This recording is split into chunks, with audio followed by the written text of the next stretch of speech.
আমাদের জীবনে তো এমন অনেক ঘটনাই ঘটে যেগুলোর কোনো যুক্তিসঙ্গত ব্যাখ্যা আমরা কোনোদিনই ঠিকভাবে করে উঠতে পারি না। দুঃস্বপ্ন ভেবে সেগুলোকে ভুলে যাওয়াই শ্রেয়।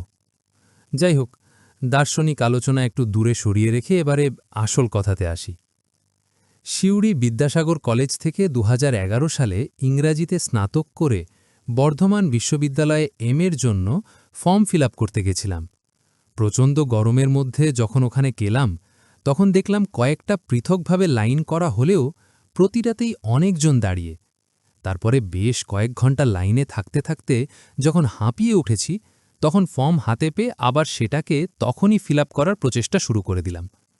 তাতে ফর্ম সাবমিট করতে করতে আরও দেরি তো অবশ্যই হয়ে গেল, আর সেই সাথে পেটের মধ্যে খিদের চোটে চোখে অন্ধকার দেখলাম। ওখান থেকে বেরিয়ে প্রায় পড়ন্ত আলোতে কয়েক পা হেঁটে যখন কোনো মতে আমার শরীরটাকে একটা ঝুপড়ি মতো হোটেলে নিয়ে গিয়ে ফেললাম, তখন হোটেলে কেউই বসেনি। আর একটা কালো ছেঁড়া গেঞ্জি পরা রোগা পাতলা ছোট ছেলে লাগোয়া সামনের রাস্তা থেকে একটু দূরে একটা জলের বালতি নিয়ে বসে এঁটো থালাগুলোকে ছোট্ট ভিজে কাপড় দিয়ে এক মনে গুনগুন করতে করতে পরিষ্কার করে পাশে রেখে দিচ্ছে। আর মাঝে মাঝেই ওখানে ঘোরাফেরা করা একটা পাগল লোককে অশ্লীল খিস্তি করে চলেছে।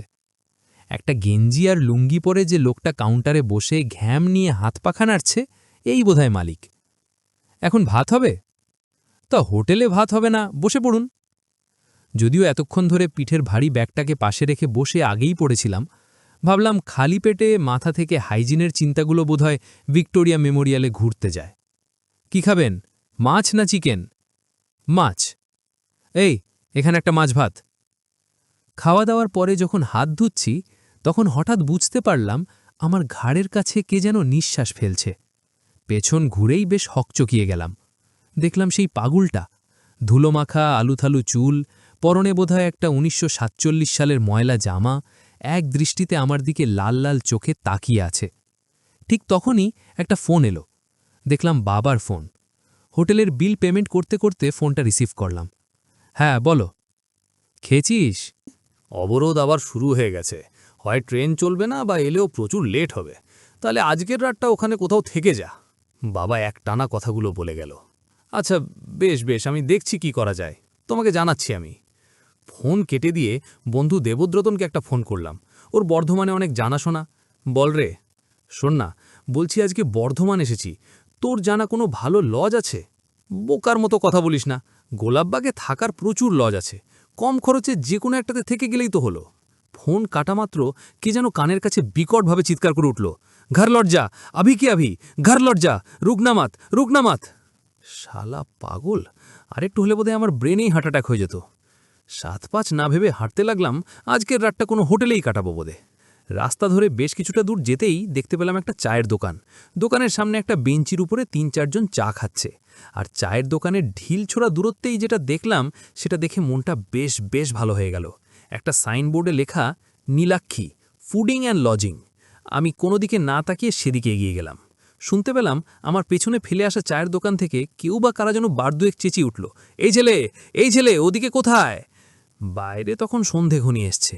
ভেতরে ঢুকে সামনে বসা হোমরা চোমরা লোকটিকে বললাম, আজকের রাতটা থাকবো, কত পড়বে? মধ্যবয়সী লোকটার পরনে একটা সাদা মাটা সুতির জামা, চোখে একটা অদ্ভুত ফ্রেমের বাইফোকাল চশমা, মাথায় চুলের সংখ্যাও বেশ কম, কিন্তু কি দারুণভাবে পকেট থেকে চিরুনি বের করে সেগুলোকে একবার আছড়ে নিয়েই দাঁত বের করে একগাল হেসে বলে উঠল, স্যার, ৩০০ টাকা মাত্র। রাতের খাবার পাওয়া যাবে? অবশ্যই অবশ্যই, এই নিন আপনার চাবি, রুম নম্বর ১১, ওপরে উঠে একদম ডান দিকে।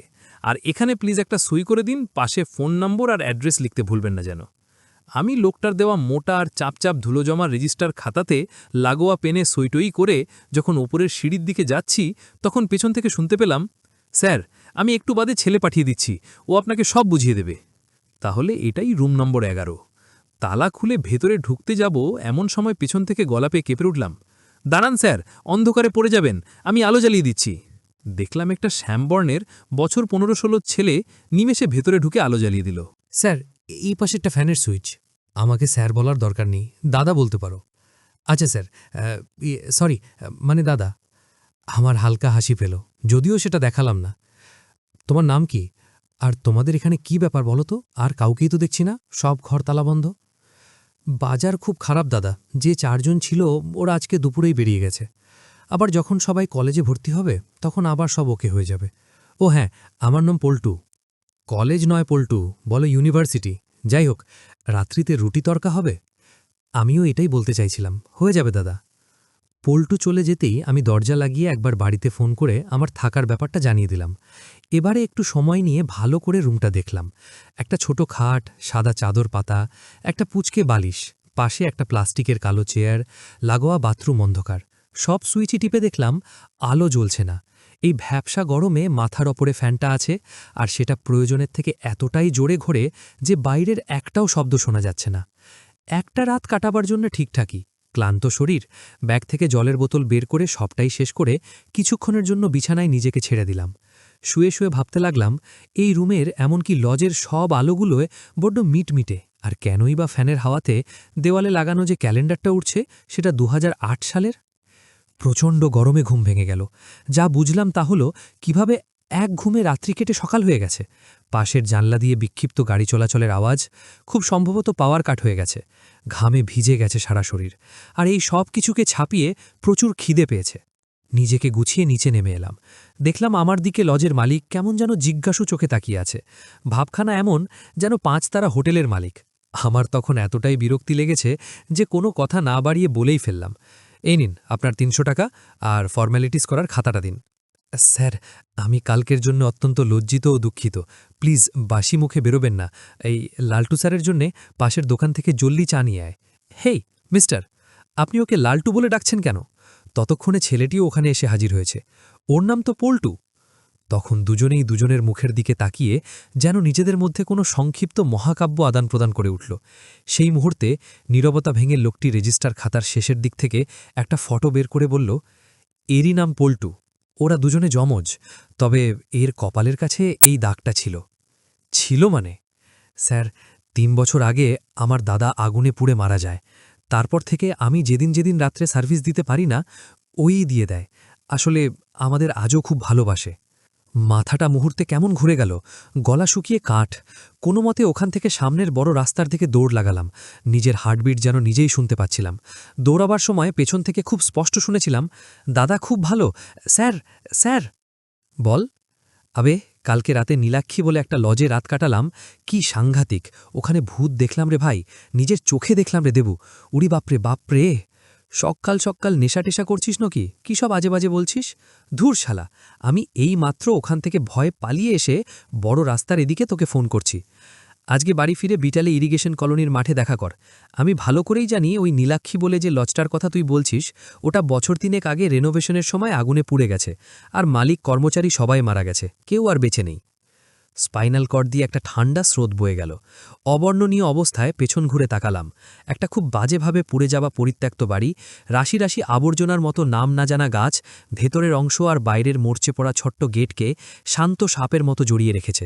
একটা ডানদিক হেলে পড়া আতপড়া বোর্ডে লেখা নীলা। রাস্তার ওপর পড়ে যেতে যেতে শেষবারের মতো আবছা দেখতে পেয়েছিলাম কারা যেন চায়ের দোকান থেকে চিৎকার করতে করতে আমার দিকে ছুটে আসছে।